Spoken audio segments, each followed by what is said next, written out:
लंकेश के दरबार में रात हो चुकी थी। हरमल को एक जगह ठहराया गया, लेकिन उसके मन में पाबूजी महाराज का दिया हुआ वचन घूम रहा था। उसे पता था कि सिर्फ दरबार तक पहुंच जाना काफी नहीं है, उसे ऊंटनियों की सही खबर लेकर ही लौटना है। सुबह होते ही हरमल ने जोगी का भेष बनाया और दरबार से बाहर निकलकर लंकेश के इलाके में घूमने लगा। वह रास्ते में लोगों से बातें करता और धीरे धीरे ऊंटनियों के बारे में जानकारी लेने लगा। कुछ देर बाद उसे पता चला कि लंकेश के पास लाल भूरी रंग की बहुत सी ऊंटनियां हैं और उन्हें एक सुरक्षित जगह पर रखा जाता है।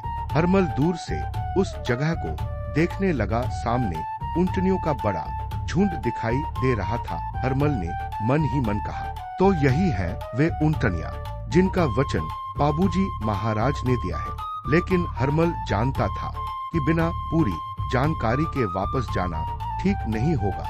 उसने ध्यान से देखा कि ऊंटनियों की रखवाली कहाँ होती है, रास्ता कैसा है और वहाँ कितने पहरेदार हैं। हरमल ने सारी बात अपने मन में याद कर ली और वहाँ से वापस चल पड़ा।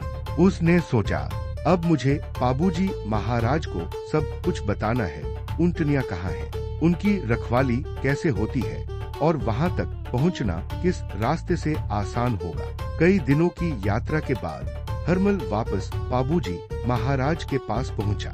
हरमल ने पाबूजी को प्रणाम किया और कहा, महाराज, मैंने ऊंटनियों का पता लगा लिया है। वे लंकेश के पास सुरक्षित जगह पर हैं। मैंने वहाँ का रास्ता और पहरेदारी भी देख ली है।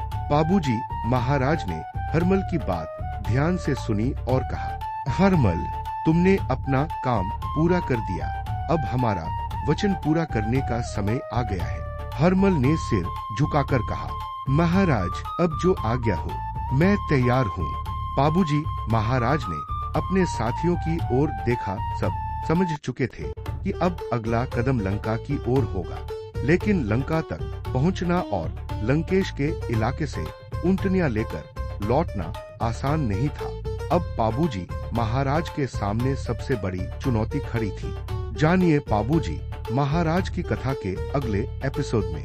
कहानी पसंद आ रही हो तो लाइक करें और हमारी परंपरा को सब्सक्राइब जरूर करें। राम राम जी।